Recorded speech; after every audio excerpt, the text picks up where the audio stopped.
Hindi na pumunta si Congressman Defensor sapagkat halatang-halata naman po na itong patuloy na pagsabina sa kanya ay bahagi lamang ng pattern of harassment. Kung mababasa niyo po yung sabina ngayon na pinadala ko sa inyo, kita niyo naman po cut and paste ito eh.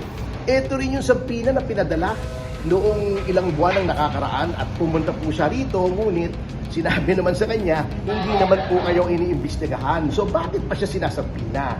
Sinabina na po siya, pumunta na siya rito, yung 18 Marines pumunta na rito, in-interview na nila 2 beses, pumunta na sa Senado, nagsalita na dun sa Blue Ribbon Committee. So ano pa bang problema? Number 2, ang deputization po ng Ombudsman sa NBI upang tignan daw ang kredibilidad ng 18 Marines ay wala po sa lugar. Yan po ay labag sa konstitusyon.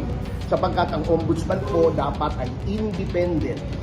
Ngayon, pwede pong hingin ng tulong ng ombudsman ayon sa ombudsman law ang lahat ng kawani ng pamahalaan. Ngunit yan po ay upang humingi lamang ng mga records, ng mga dokumento, ng mga ebidensya.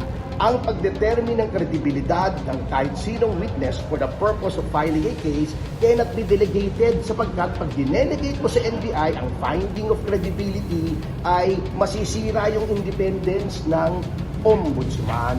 So dapat po, kung gusto nilang malaman ang kredibilidad, mag-imbestiga ang ombudsman. Bakit naguhugas kamay ang ombudsman sa pag-imbestiga doon sa 18 Marines at saka doon sa mga taong tinuturo ng 18 Marines? Dahil ba sangkot si Martin Romualdez? Dahil ba sangkot ang Pangulo? So halatang halata po kayo Ginoong Boying Remulla, na naguhugas kamay kayo na wala naman sa lugar at hindi batay sa konstitusyon. Sir, tinawag ninyo na harassment yung pasabina ng NBI. May pinag-aaralan kayo na legal remedies kung meron man laban kanino?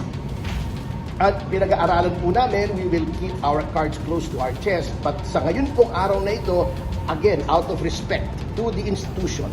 Sa araw pong ito, kaya narito po ako, ay out of respect again to the institution sapagkat ginagalang ko po ang National Bureau of Investigation bilang isang institusyon na napakaganda po ng reputasyon bilang premier law enforcement and investigative body ng ating bansa.